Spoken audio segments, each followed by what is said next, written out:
जय श्री राम। मंगल भवन अमंगल हारी, द्रवहु सुदशरथ अधीर बिहारी। जय सिया राम, जय जय सिया राम। दीन दयाल बिरधु संभारी, हरऊ नाथ मम संकट भारी। जय सिया राम, जय जय सिया राम। जय सिया राम, जय जय हनुमान। किष्किंधा नगरी में पवन कुमार श्री हनुमान जी ने विचार किया कि सुग्रीव ने श्री राम जी के कार्य को भुला दिया। उन्होंने सुग्रीव के पास जाकर चरणों में सिर झुकाया। साम, दान, दंड, भेद चारों प्रकार की नीति कहकर उन्हें समझाया। हनुमान जी के वचन सुनकर सुग्रीव बहुत डर गए और कहा, विषयों ने मेरे ज्ञान को हर लिया। अब हे पवन सुत, जहाँ जहाँ वानरों के यूथ रहते हैं वहाँ दूतों के समूह को भेजो और कहला दो कि 15 दिनों में जो न आ जाएगा उसका मेरे हाथों वध हो जाएगा। तब हनुमान जी ने दूतों को बुलाया और सबका सम्मान करके सबको भय, प्रीति और नीति दिखलाई। सब बंदर चरणों में सिर झुकाकर चल पड़े। इसी समय लक्ष्मण जी नगर में आए। उनका क्रोध देखकर बंदर इधर उधर भागने लगे। इसके बाद लक्ष्मण जी ने धनुष चढ़ाकर कहा कि नगर को जलाकर मैं अभी राख कर दूंगा। तब नगर भर को घबराया हुआ देखकर बाली पुत्र अंगद जी उनके पास आए। अंगद ने उनके चरणों में सिर झुकाकर क्षमा याचना की। तब लक्ष्मण जी ने भुजा उठाकर कहा कि डरो मत। सुग्रीव अपने कानों से लक्ष्मण जी के क्रोधयुक्त वचन को सुनकर भय से अत्यंत व्याकुल होकर कहने लगा, हे हनुमान सुनो, तुम तारा को अपने साथ ले जाकर प्रार्थना करके राजकुमार को समझा बुझाकर शांत करो।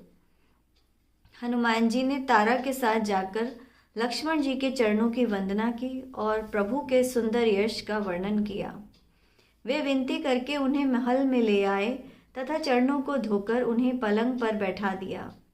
तब वानरराज सुग्रीव ने उनके चरणों में सिर झुकाया और लक्ष्मण जी ने हाथ पकड़कर उनको गले से लगा लिया। सुग्रीव ने कहा, हे नाथ, विषय के समान और कोई मद नहीं है। यह मुनियों के मन में भी पल भर में मोह उत्पन्न कर देता है। फिर मैं तो विषयी जीव ही ठहरा। सुग्रीव के विनीत वचन सुनकर लक्ष्मण जी प्रसन्न हो गए और उनको बहुत प्रकार से समझाया। तब पवन सुत हनुमान जी ने जिस प्रकार सभी दिशाओं में दूतों के समूह गए थे वह सब समाचार कह सुनाया। तब अंगद आदि वानरों को साथ लेकर और श्री राम जी के छोटे भाई लक्ष्मण जी को आगे करके अर्थात उनके पीछे पीछे सुग्रीव हर्षित होकर चले और जहाँ रघुनाथ जी विराजमान थे वहाँ आए।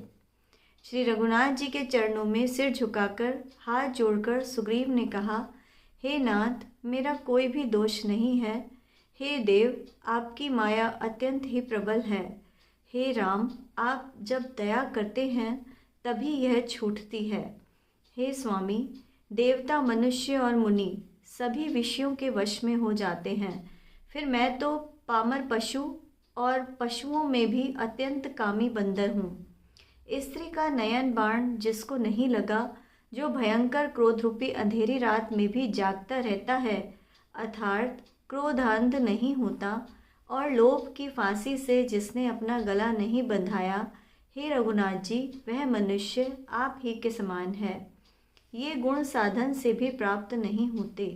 आपकी कृपा से ही कोई कोई इन गुणों को पाते हैं। तब श्री रघुनाथ जी मुस्कुराकर बोले, हे भाई, तुम मुझे भरत की तरह प्रिय हो। अब मन लगाकर वही उपाय करो जिस उपाय से सीता का पता लग सके। इस प्रकार बातचीत हो रही थी कि वानरों के झुंड आ गए। अनेक रंगों के वानरों के दल सभी दिशाओं में दिखाई देने लगे। शिवजी कहते हैं, हे उमा, वानरों की वह सेना मैंने देखी थी। उसकी जो गिनती करना चाहे वह महामूर्ख है। सब वानर आकर श्री राम जी के चरणों में मस्तक झुकाने लगे और सौंदर्य माधुर्य निधि श्री मुख के दर्शन करके कृतार्थ होने लगे। सेना में एक भी ऐसा बंदर नहीं था जिससे श्री राम जी ने कुशल न पूछी हो। प्रभु श्री राम के लिए यह कोई बड़ी बात नहीं है, क्योंकि श्री रघुनाथ जी विश्वरूप तथा सर्वव्यापक हैं, अर्थात सारे रूपों और सब स्थानों में हैं। आज्ञा पाकर सब इधर उधर खड़े हो गए। तब सुग्रीव ने सबको समझाकर कहा कि हे वानरों के समूहों, यह श्री रामचंद्र जी का कार्य है और मेरा अनुरोध है तुम चारों दिशाओं में जाओ और जाकर जानकी जी की खोज करो। हे भाई, महीने भर में वापस आ जाना। जो 1 महीना बिताकर बिना पता लगाए ही लौट आएगा, मुझको उसका वध करवाना ही पड़ेगा। सुग्रीव के आदेश को सुनते ही सब वानर तुरंत भिन्न भिन्न दिशाओं में चल दिए। तब सुग्रीव ने अंगद, नल, हनुमान आदि प्रधान योद्धाओं को बुलाया और कहा, हे धीर बुद्धि और चतुर नील, अंगद, जामवान और हनुमान, तुम सब श्रेष्ठ योद्धा एक साथ मिलकर दक्षिण दिशा की ओर जाओ और सब किसी से सीता जी का पता पूछना।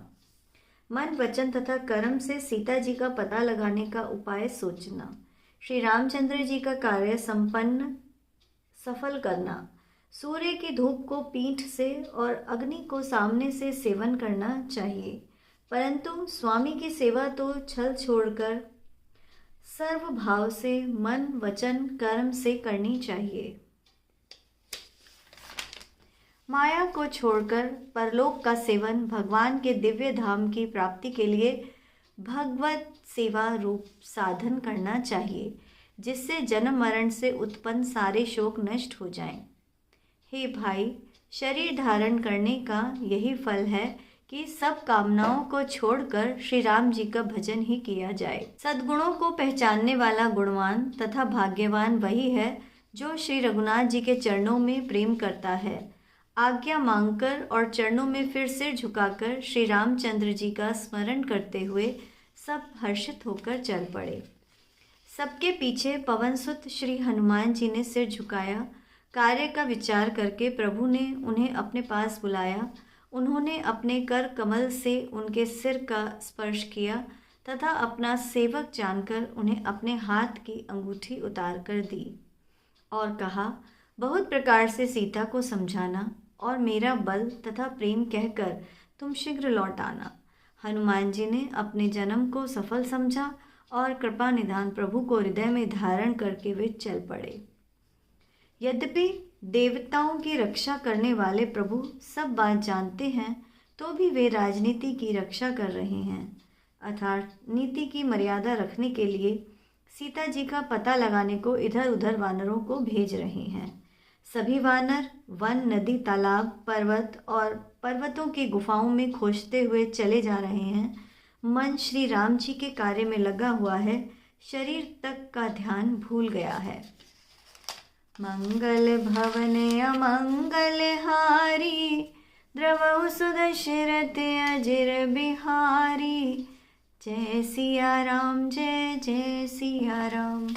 दीन दयाल बिरधु संभारी, हरऊ नाथ मम संकट भारी। जय सिया राम, जय जय सिया राम, जय सिया राम, जय जय हनुमान। जय श्री राम।